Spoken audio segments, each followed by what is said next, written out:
حیدرآباد کی ایک پر نور شام جب فضاؤں میں درود و سلام کی خوشبو رچی بسی ہوئی تھی، حکیم عتیق احمد صاحب کی میزبانی میں سالانہ محفل نعت بعنوان زائرین طیبہ کی باتیں منعقد ہوئی۔ یہ تقریب ان خوش نصیبوں کے اعزاز میں تھی جنہوں نے پورے سال میں حج یا عمرے کی سعادت حاصل کی تھی۔ حسب معمول حکیم عتیق احمد صاحب دروازے پر موجود زائرین و حاضرین کے پرتپاک استقبال کے لیے موجود نظر آئے۔ اس دوران نظامت اور زائرین کو آگے بلانے کی ہدایت بھی ان کی طرف سے ملنے کا سلسلہ بھی جاری رہا۔ تھوڑی دیر میں لوگوں کی آمد کا سلسلہ بھی جاری ہوا اور یہ نظر آنے والی خالی جگہ مکمل طور پر حاضرین سے بھر گئی۔ محفل کا آغاز اللہ رب العزت کے کلام پاک کی تلاوت سے ہوا جس نے دلوں کو منور کر دیا۔ اس کے بعد حمد باری تعالیٰ پیش کی گئی جس نے بندگی کا احساس بیدار کر دیا۔ نعت خوانی کا سلسلہ شروع ہوا تو شہر حیدرآباد کے معروف خوش الحان نعت خوانوں نے اپنی محبت کا نذرانہ پیش کیا۔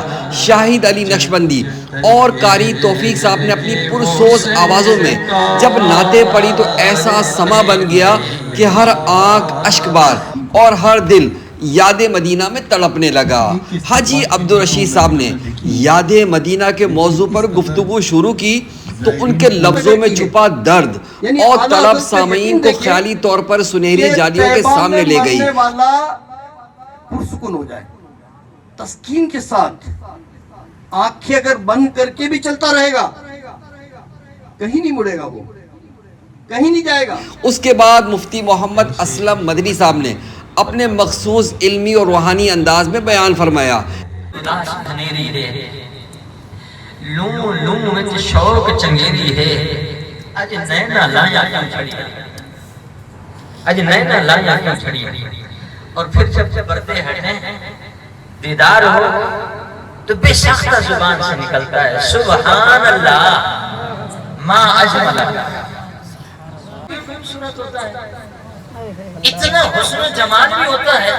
اس محفل کا سب سے جذباتی لمحہ وہ تھا جب زائرین طیبہ کی خدمت میں پھول پیش کیے گئے اور انہیں تحائف سے نوازا گیا۔ یہ لمحات اپنی نظامت کی وجہ سے میں ریکارڈ نہیں کر سکا۔ بہرحال یہ خوبصورت لمحہ صاحب خانہ کی طرف سے ایک ادنا احتراف تھا جو غالباً حیدرآباد میں کسی اور محفل میں اس طرح انتظام نظر نہیں آتا۔ آخر میں صلاۃ و سلام کا نذرانہ پیش کیا گیا۔ حکیم شعیب محمود نے فاتح خوانی اور حاجی عبدالرشید صاحب نے رقت انگیز دعا کرائی۔ اختتام محفل پر روحانی غذا کے علاوہ جسمانی غذا لنگر کا بھی وافر انتظام تھا۔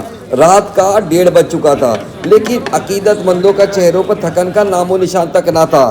صاحب خانہ نے پھر بھی تاخیر پر معذرت کی اور یوں یہ محفل اختتام پذیر ہوئی۔ اسی دوران کسی نے چائے کی ایک جھلک دکھائی تو ہم نے سوچا کیوں نہ چائے کی ایک پیالی ہو جائے۔ گرما گرم چائے کے گھونٹ بھرتے ہوئے بالآخر ڈھیروں دعائیں اور سکون سمیٹ کر ہم گھر کی طرف روانہ ہوئے۔ حیدرآباد کی یہ وہ یادگار محفل تھی جس کی سحر سے نکلنے میں شاید ہمیں 1 سال اور لگ جائے اور پھر سے اگلے سال کا انتظار شروع ہو جائے۔ وائس آف حیدرآباد سے محمد عمران۔